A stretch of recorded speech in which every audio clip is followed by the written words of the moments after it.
नमस्कार, मैं रवीश कुमार। सभी पेंशनरी भाइयों और बहनों, एक बार फिर आपका स्वागत है हमारे इस विशेष समाचार विश्लेषण में, जहां आज हम उन बेहद अहम और प्रभावशाली अपडेट पर चर्चा कर रहे हैं जो सीधे आपकी पेंशन राशि और भविष्य की आर्थिक सुरक्षा से जुड़े हुए हैं। क्योंकि हाल ही में कर्मचारी भविष्य निधि संगठन यानी ईपीएफओ और केंद्र सरकार से जुड़े कुछ महत्वपूर्ण संकेत सामने आए हैं, जिनसे ये साफ होता है कि वर्षों से चली आ रही पेंशन बढ़ोतरी की मांग अब एक निर्णायक मोड़ पर पहुंच रही है।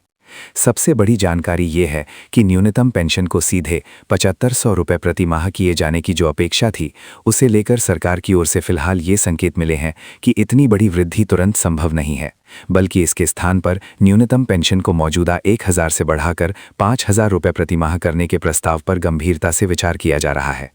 यानी अब पेंशन धारकों को 5000 मासिक पेंशन की संभावित दिशा के लिए तैयार रहना चाहिए। और ये खबर देश भर के उन करोड़ों लाभार्थियों के लिए बेहद महत्वपूर्ण है जो कर्मचारी पेंशन योजना 1095 यानी ईपीएस 95 के तहत पेंशन प्राप्त कर रहे हैं।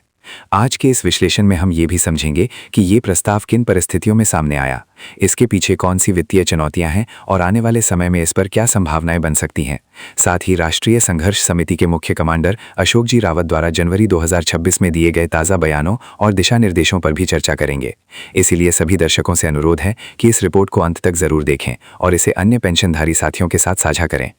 अब मुख्य खबर पर आते हैं, और वो ये कि कर्मचारी पेंशन योजना 1095 के अंतर्गत न्यूनतम पेंशन में वृद्धि की उम्मीदें अब वास्तविक रूप लेती दिखाई दे रही हैं। हालांकि इसके स्वरूप में बदलाव संभव है, क्योंकि बीते कई वर्षों से पेंशनर संगठनों द्वारा ये मांग उठाई जाती रही है कि बढ़ती महंगाई को देखते हुए 1000 की न्यूनतम पेंशन को सीधे 7500 किया जाए। इस मांग को लेकर आंदोलन और सरकार से बातचीत का सिलसिला भी चलता रहा, लेकिन हालिया सूचनाओं और सरकारी चर्चाओं से ये संकेत मिल रहा है कि एक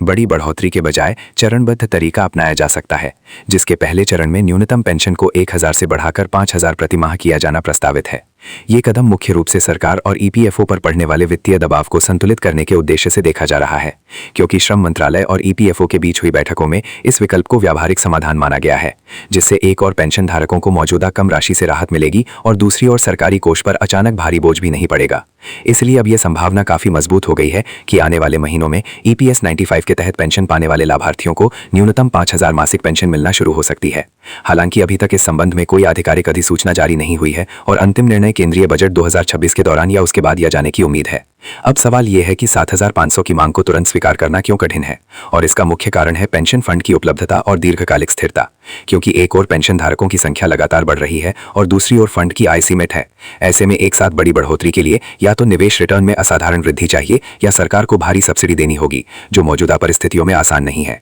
इसलिए पेंशन को पहले 5000 तक ले जाना एक संतुलित और व्यावहारिक रास्ता माना जा रहा है, जिससे पेंशन धारकों की आय में उल्लेखनीय सुधार होगा और सरकार को आगे की योजना बनाने का समय भी मिलेगा। इसी बीच जनवरी 2026 में सुप्रीम कोर्ट ने केंद्र सरकार और ईपीएफओ को पेंशन गणना की वेतन सीमा में संशोधन पर गंभीरता से विचार करने का निर्देश दिया है, और इसके लिए 4 महीने का समय भी दिया गया है, जिसका असर भविष्य में पेंशन गणना और बढ़ोतरी के प्रस्तावों पर पड़ सकता है। अब राष्ट्रीय संघर्ष समिति की ओर से अपडेट्स की बात करें तो कमांडर अशोक जी रावत ने जनवरी 2026 की शुरुआत में पेंशन धारकों से केंद्रीय बजट 2026 पर ध्यान केंद्रित करने की अपील की और दोहराया कि आंदोलन की प्रमुख मांग न्यूनतम पेंशन 7500 प्रति माह और उस पर महंगाई भत्ता है। साथ ही उन्होंने ये स्पष्ट किया कि 2026 भी संघर्ष का वर्ष रहेगा। इसी क्रम में उन्होंने कर्नाटक में आयोजित एक बड़ी पेंशनधारी रैली में एकजुटता पर जोर देते हुए कहा कि संगठित शक्ति ही असली ताकत है। राष्ट्रीय संघर्ष समिति की 4 प्रमुख मांगों में न्यूनतम पेंशन 7500 व महंगाई भत्ता, मुफ्त और गुणवत्तापूर्ण चिकित्सा सुविधा, पेंशन योजना का विस्तार और सुप्रीम कोर्ट के उच्च वेतन पर पेंशन फैसले का लाभ सभी पात्रों को देना शामिल है। वहीं सरकार ने दिसंबर 2025 के शीतकालीन सत्र में यह कहा था